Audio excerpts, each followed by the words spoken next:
और रूस यूक्रेन जंग की वजह से हिंदुस्तान के सैकड़ों तलबा हिंदुस्तान वापस आ चुके हैं, लेकिन अभी काफ़ी बड़ी तादाद में भारतीय तलबा यूक्रेन में फंसे हुए हैं। ऐसे में उत्तर प्रदेश के मुरादाबाद में भी कलेक्ट्रेट पर कंट्रोल रूम बनाया गया है, जो कि एडीएम फाइनेंस की सदारत में निगरानी कर रहा है और यूक्रेन के हालात पर नजर बनाए हुए है। डीएम मुरादाबाद शैलेंद्र कुमार ने जानकारी देते हुए बताया कि अभी यूक्रेन में मुरादाबाद के 11 तलबा फंसे हुए हैं, जिनसे लगातार बातचीत की जा रही है। 11 में से 10 तलबा से बातचीत हो चुकी है, वो सब यूक्रेन में महफूज हैं। 11 लोग यहाँ के वहाँ पर फंसे हुए हैं अभी तक, जो हम लोगों की जानकारी है। मे भी अभी कुछ ऐसे लोग होते हैं जो हमारा ज्ञान नहीं है।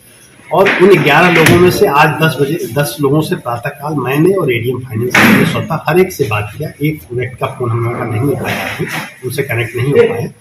और जैसे हम लोगों के उन लोगों को पूरी जानकारी दी गई है। स्टेट गवर्नमेंट के लेवल पर राहत आयुक्त महोदय की अध्यक्षता में एक कमेटी बनाई गई है, जो इस पूरे अभियान को संचालन कर रही है। ऐसे ही जनपद स्तर पर एडीएम फाइनेंस इसके नोडल ऑफिसर्स हैं और उन सभी परिवारों के हम लोग कांटेक्ट में हैं और उन लोगों को लाने के लिए भारत सरकार के स्तर से व्यवस्था की जा रही है। और दिल्ली एयरपोर्ट से उनके घरों तक पहुंचाने की व्यवस्था राज्य सरकार द्वारा की गई है।